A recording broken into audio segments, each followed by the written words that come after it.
샬롬, 우리의 삶 속에 말씀으로 동행하시는 하나님을 찬양합니다. 오늘도 말씀 앞에 온전히 서시기를 주님의 이름으로 축복합니다. 오늘 말씀은 사도행전 23장 말씀 되겠습니다. 제23장. 바울이 공회를 주목하여 이르되, 여러분 형제들아, 오늘까지 나는 범사의 양심을 따라 하나님을 섬겼노라. 대제사장 아나니아가 바울 곁에 서 있는 사람들에게 그 입을 치라 명하니, 회칠한 담이여, 하나님이 너를 치시리로다. 내가 나를 율법대로 심판한다고 앉아서 율법을 어기고 나를 치라 하느냐? 곁에 선 사람들이 말하되, 하나님의 대제사장을 네가 욕하느냐? 형제들아, 나는 그가 대제사장인 줄 알지 못하였노라. 기록하였으되 너의 백성의 관리를 비방하지 말라 하였느니라. 바울이 그중 일부는 사두개인이요 다른 일부는 바리새인인 줄 알고 공회에서 외쳐 이르되, 여러분 형제들아, 나는 바리새인이요 또 바리새인의 아들이라. 죽은 자의 소망 곧 부활로 말미암아 내가 신문을 받노라. 그 말을 한즉 바리새인과 사두개인 사이에 다툼이 생겨 무리가 나누어지니, 이는 사두개인은 부활도 없고 천사도 없고 영도 없다 하고 바리새인은 다 있다 함이라. 크게 떠들세 바리새인 편에서 몇 서기관이 일어나 다투어 이르되, 우리가 이 사람을 보니 악한 것이 없도다. 혹 영이나 혹 천사가 그에게 말하였으면 어찌하겠느냐? 큰 분쟁이 생기니 천부장은 바울이 그들에게 찢겨질까 하여 군인을 명하여 내려가 무리 가운데서 빼앗아 가지고 영내로 들어가라 하니라. 그날 밤에 주께서 바울 곁에 서서 이르시되, 담대하라. 네가 예루살렘에서 나의 일을 증언한 것 같이 로마에서도 증언하여야 하리라. 날이 새매 유대인들이 당을 지어 맹세하되, 바울을 죽이기 전에는 먹지도 아니하고 마시지도 아니하겠다 하고 이같이 동맹한 자가 40여 명이더라. 대제사장들과 장로들에게 가서 말하되, 우리가 바울을 죽이기 전에는 아무것도 먹지 않기로 굳게 맹세하였으니 이제 너희는 그의 사실을 더 자세히 물어보려는 척하면서 공회와 함께 천부장에게 청하여 바울을 너희에게로 데리고 내려오게 하라. 우리는 그가 가까이 오기 전에 죽이기로 준비하였노라. 바울의 생질이 그들이 매복하여 있다 함을 듣고 와서 영내에 들어가 바울에게 알린지라. 바울이 한 백부장을 청하여 이르되, 이 청년을 천부장에게로 인도하라. 그에게 무슨 할 말이 있다. 천부장에게로 데리고 가서, 죄수 바울이 나를 불러 이 청년이 당신께 할 말이 있다 하여 데리고 가기를 청하더이다. 천부장이 그의 손을 잡고 물러가서 조용히 묻되, 내게 할 말이 무엇이냐? 유대인들이 공모하기를 그들이 바울에 대하여 더 자세한 것을 묻기 위함이라 하고 내일 그를 데리고 공회로 내려오기를 당신께 청하자 하였으니 당신은 그들의 청함을 따르지 마옵소서. 그들 중에서 바울을 죽이기 전에는 먹지도 않고 마시지도 않기로 맹세한 자 40여 명이 그를 죽이려고 숨어서 지금 다 준비하고 당신의 허락만 기다리나이다. 이에 천부장이 청년을 보내며 경계하되, 이 일을 내게 알렸다고 아무에게도 이르지 말라. 백부장 둘을 불러 이르되, 밤 제3시에 가이사랴까지 갈 보병 200명과 기병 70명과 창병 200명을 준비하라. 또 바울을 태워 총독 벨릭스에게로 무사히 보내기 위하여 짐승을 준비하라 명하며, 또 이 아래와 같이 편지하니 일렀으되, 글라우디오 루시아는 총독 벨릭스가 갖게 문안하나이다. 이 사람이 유대인들에게 잡혀 죽게 된 것을 내가 로마 사람인 줄 들어 알고 군대를 거느리고 가서 구원하여다가 유대인들이 무슨 일로 그를 고발하는지 알고자 하여 그들의 공회로 데리고 내려갔더니 고발하는 것이 그들의 율법 문제에 관한 것뿐이요 한 가지도 죽이거나 결박할 사유가 없음을 발견하였나이다. 그러나 이 사람을 해하려는 간계가 있다고 누가 내게 알려주기로 곧 당신께로 보내며, 또 고발하는 사람들도 당신 앞에서 그에 대하여 말하라 하였나이다. 보병이 명을 받은 대로 밤에 바울을 데리고 안디바드리에 이르러 이튿날 기병으로 바울을 호송하게 하고 영내로 돌아가니라. 그들이 가이사랴에 들어가서 편지를 총독에게 드리고 바울을 그 앞에 세우니 총독이 읽고 바울더러 어느 영지 사람이냐 물어 길리기아 사람인 줄 알고 이르되 너를 고발하는 사람들이 오거든 네 말을 들으리라 하고 헤롯 궁에 그를 지키라 명하니라.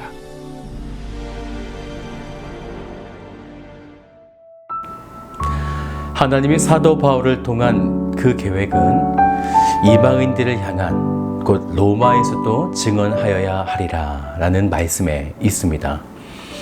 그러면 어떤 방식으로 이끌어 가실 것인가?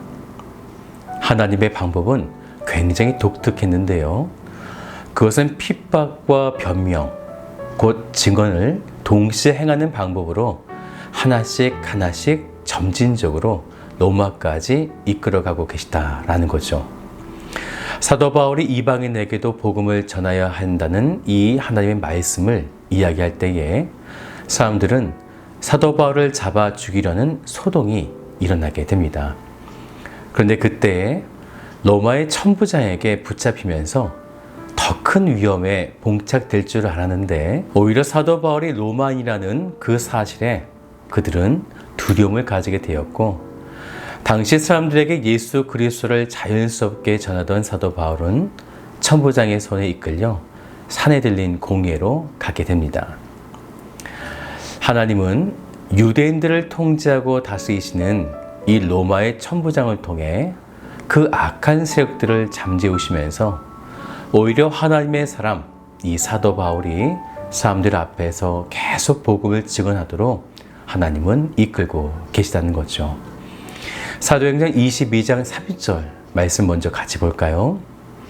이튿날 천부장은 유대인들이 무슨 일로 그를 고발하는지 진상을 알고자 하여 그 결박을 풀고 명하여 제사장들과 온 공회를 모으고 바울을 데리고 내려가서 그들 앞에 세우니라.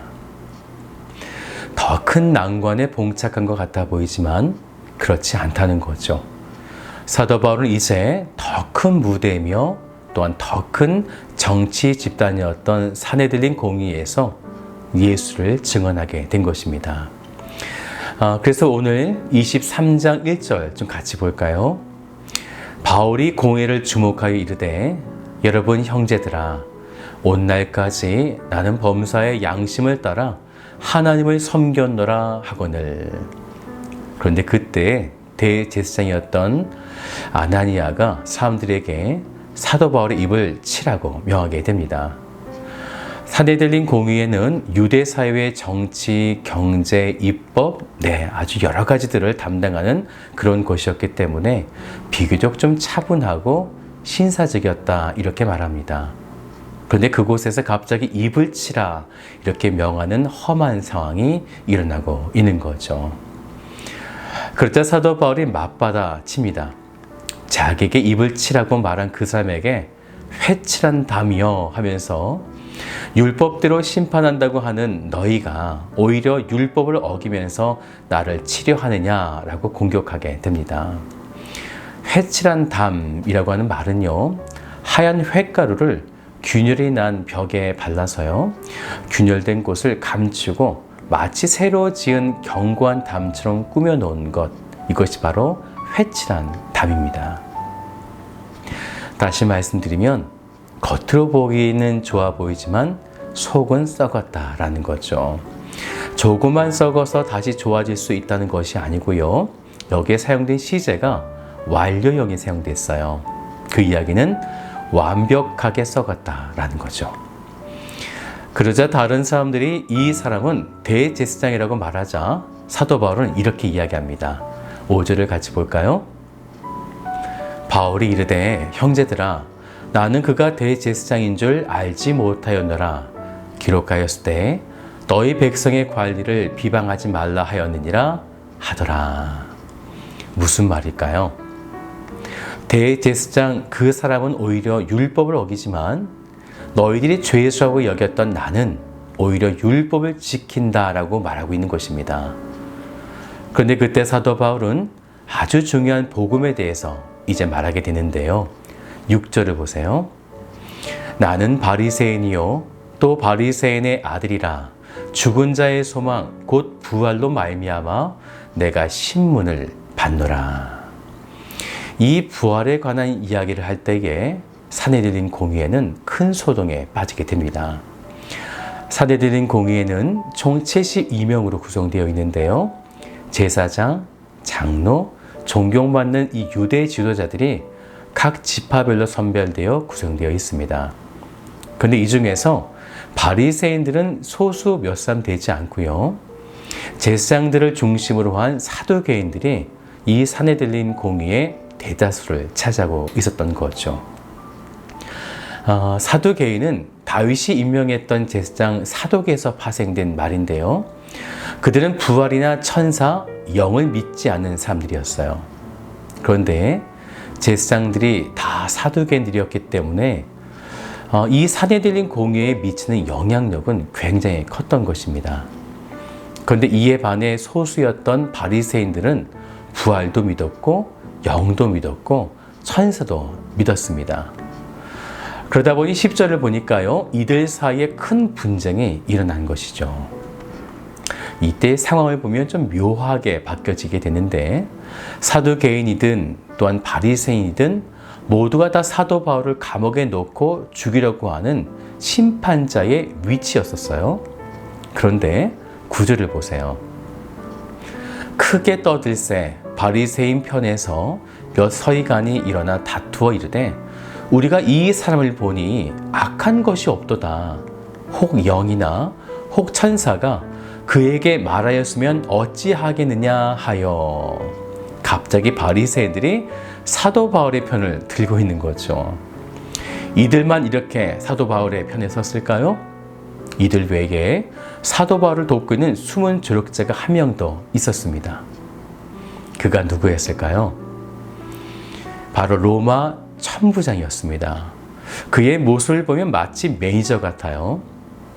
사도 바울이 행여 이들의 싸움 속에 바울이 찢겨질까 염려해서 사도 바울을 빼내어서 영내로 안전하게 데려가는 것. 이것을 로마의 천부장이 하게 됩니다. 이때 사도 바울에게 이런 음성이 들립니다. 11절 말씀을 보세요.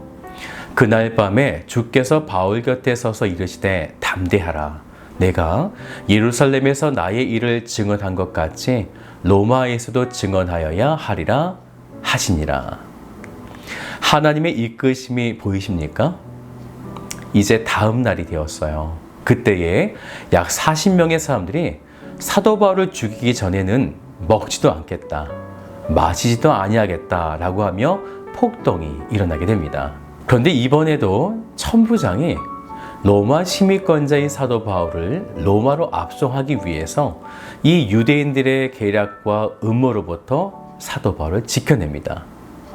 물론 그는 군인으로 할 일을 한 것이지만 사도 바울 입장에서 보면 자신을 도와주고 보호해주며 또한 하나님이 명령하신 로마에게까지 복음을 증언하게 하시는 그 섭리가 이 천부장을 통해서 행하고 계시다라는 거죠. 우리가 생각할 것은 이 천부장은 사도 바울의 옹호자가 아닙니다. 불과 얼마 전만 해도 사도 바울에게 매질을 하려던 그런 자였다는 거죠. 이제 잠을 자야 하고 쉬어야 하는 그 밤중에 사도 바울을 안전하게 호송하기 위해서 이 천부장은요, 보병 200명을 준비하고요, 기병 70명을 준비합니다.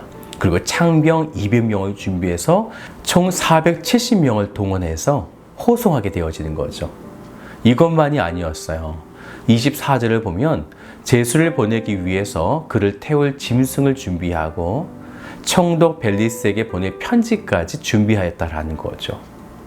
하나님의 섭리를 바라보는 우리의 믿음이 정말 필요합니다.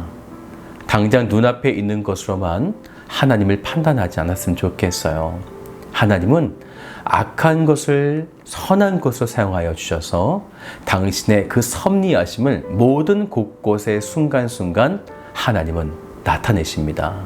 그렇기 때문에 오늘 우리에게 일어난 모든 일들을 주관하시는 하나님을 바라보는 그 믿음이 우리에게 필요합니다. 오늘 우리에게 어떤 일들이 일어날까요? 두려워하지 마십시오. 하나님은 선한 것도 악한 것도 하나님의 섭리 가운데 사용하여 주실 것입니다. 오늘 그 사실 믿고 힘있게 또한 담대하게 살아가시는 복된 성도들 되시기를 주님의 이름으로 축복합니다.